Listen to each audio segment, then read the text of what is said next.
5 अगस्त 2024 को बांग्लादेश में प्रधानमंत्री शेख हसीना के इस्तीफे का जश्न मनाते लोग बांग्लादेश का झंडा लहराते हुए दिखाई दे रहे हैं। वहीं दूसरी ओर बांग्लादेश में प्रधानमंत्री शेख हसीना के इस्तीफे के बाद राजनीतिक माहौल में काफी उथल-पुथल मची हुई है।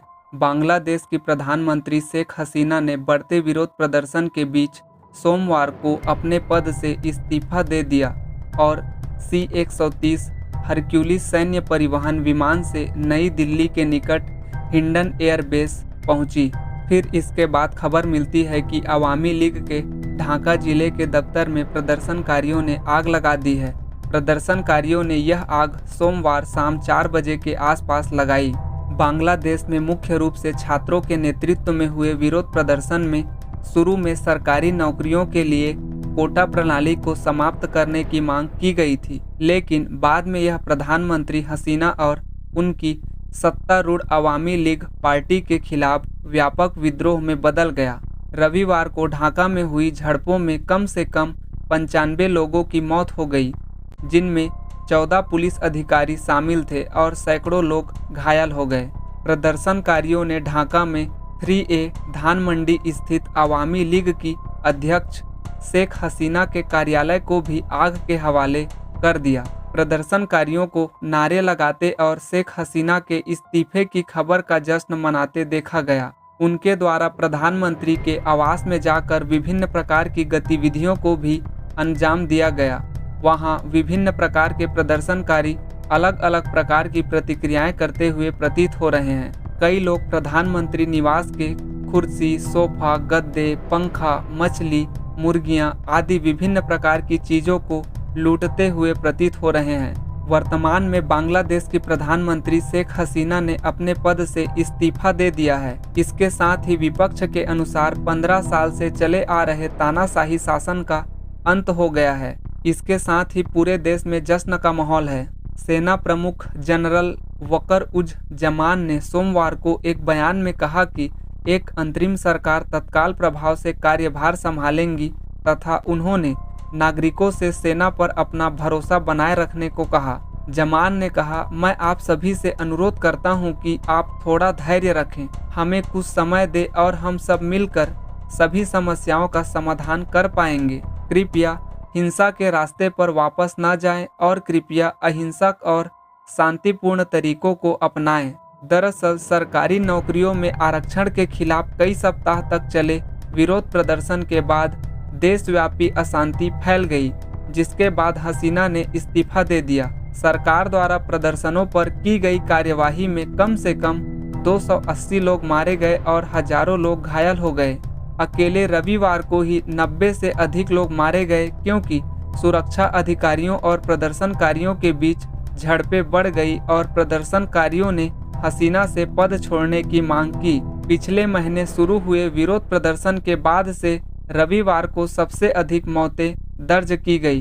प्राधिकारियों ने रविवार को शाम 6 बजे से किसी को सड़क पर देखते ही गोली मारने का कर्फ्यू लगा दिया तथा व्यवस्था बहाल करने के लिए सड़कों पर पुलिस और सैन्य टुकड़ियां तैनात कर दी। लेकिन सोमवार को सुबह सुबह हजारों लोगों ने कर्फ्यू का उल्लंघन करते हुए बड़े पैमाने पर बेरोक टोक मार्च किया। हालांकि दोपहर के समय जब प्रदर्शनकारियों ने सेना को फूल देने शुरू किए और बदले में अधिकारियों ने प्रदर्शनकारियों को गले लगाया, तो यह स्पष्ट हो गया कि बहुत कुछ तेजी से बदल गया था, जो कि प्रधानमंत्री हसीना के इस्तीफे का जश्न था। लोगों को राहत मिली कि यह क्रूर दमन आखिरकार खत्म हो गया और अब हसीना सरकार का खेल भी खत्म हो गया।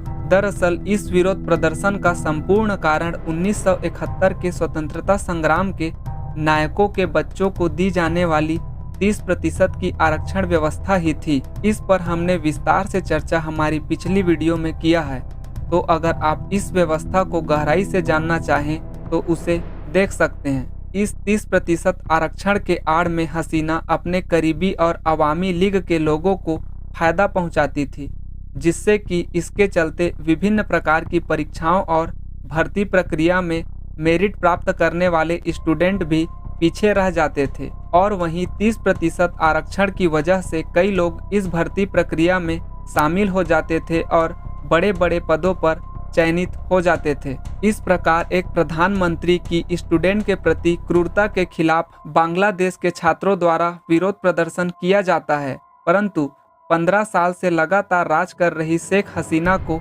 इस विरोध प्रदर्शन के प्रति गुस्सा आ जाता है और वह अपनी डिक्टेटोरियल रवैया अपनाते हुए कहती है कि अगर आरक्षण क्रांतिकारियों के बच्चों को नहीं मिलेगी तो क्या रजाकार के बच्चों को आरक्षण मिलेगी। इस प्रकार शेख हसीना उन्हें रजाकार से संबोधित कर उनका अपमान करती है।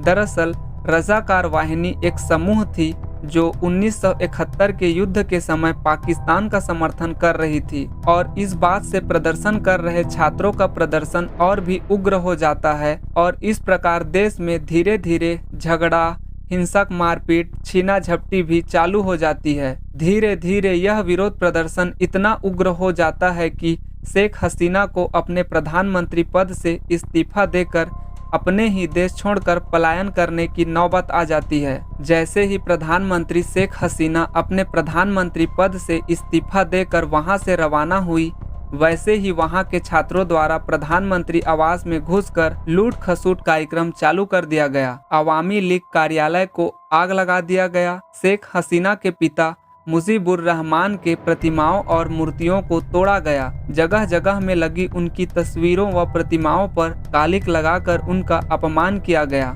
किंतु यदि इसे दूसरी ओर से सोचा जाए तो यह कितनी शर्म की बात है, जिसने बांग्लादेश को बनाया उसी की प्रतिमा तोड़कर रख दिया गया है। यह एक अच्छे लोकतंत्र की निशानी नहीं है। आपका शेख हसीना की नीतियों व डिक्टेटोरियल रवैया से नाराज होना जायज माना जा सकता है, पर आपने उस इंसान की मूर्ति तोड़ दी जिसने आपको लोकतांत्रिक राष्ट्र बनाने के लिए प्रेरित किया था, जिसने अपनी इस देश को स्वतंत्र कराने के लिए अपना सब कुछ न्यौछावर कर दिया था। क्या उनके प्रति यह एक न्यायसंगत व्यवहार था? दरअसल यह सोचने और समझने वाली बात है कि क्या यह सब प्रतिक्रियाएं केवल आरक्षण के खिलाफ विरोध प्रदर्शन कर रहे छात्रों का किया हुआ है या इसके पीछे किसी और ताकतों का समर्थन है जो पीछे से इन सब क्रियाओं को संचालित कर रही है। बाकी आप इस पर अपना क्या विचार रखते हैं हमें कमेंट में जरूर बताएं। तब तक के लिए अपना और अपनों का ख्याल रखें।